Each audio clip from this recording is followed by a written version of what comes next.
The second question is from Amina. She says, is it permissible to recite the Quran while I am sitting down and someone is sitting on a chair or sleeping on the bed near me? People say this is disrespectful to the Quran. Unfortunately, a lot of the ignorance and the laymen, and unfortunately, in some cases, some of those who are considered to be scholars may come up with such notions and ideas.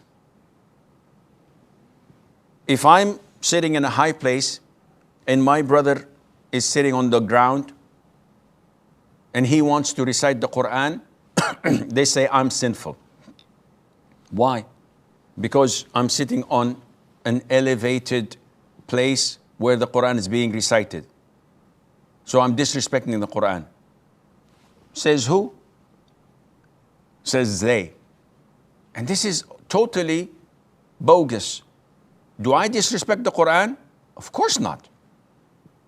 So why are you sitting on a higher level? Why not? Likewise, when I'm sitting on the ground in the masjid and I want to prostrate for recitation, I place the Quran on the ground. People next to me lift it up until I finish and they hand it to me. I said, why did you do this? I said, because it's disrespectful to place the Quran on the ground. Says who? Says they.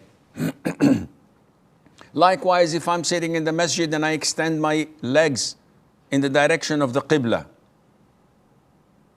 crazy elders come and say, this is disrespectful. Pull your legs. Says who? Says they. All of this is bogus.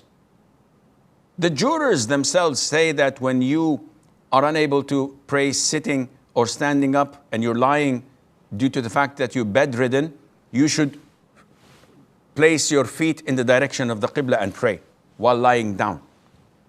Where is the disrespect in that? The Prophet himself, and the hadith is in the Sahih.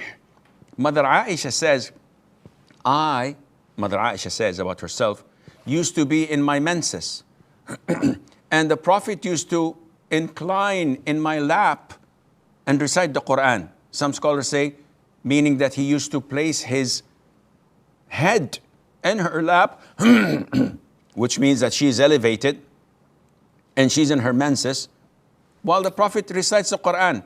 Do you have the audacity to claim that the Prophet was disrespecting the Quran? So, Amina, all what these people say is bogus. They have no knowledge. And they speak out of thin air. And they try to intimidate people so that they can control them. I'm the Shaykh. You shouldn't do this. This is disrespectful. You may be risking getting out of the fold of Islam. And I'm intimidated, I'm frightened, and I leave everything because Simon says. This is totally not true.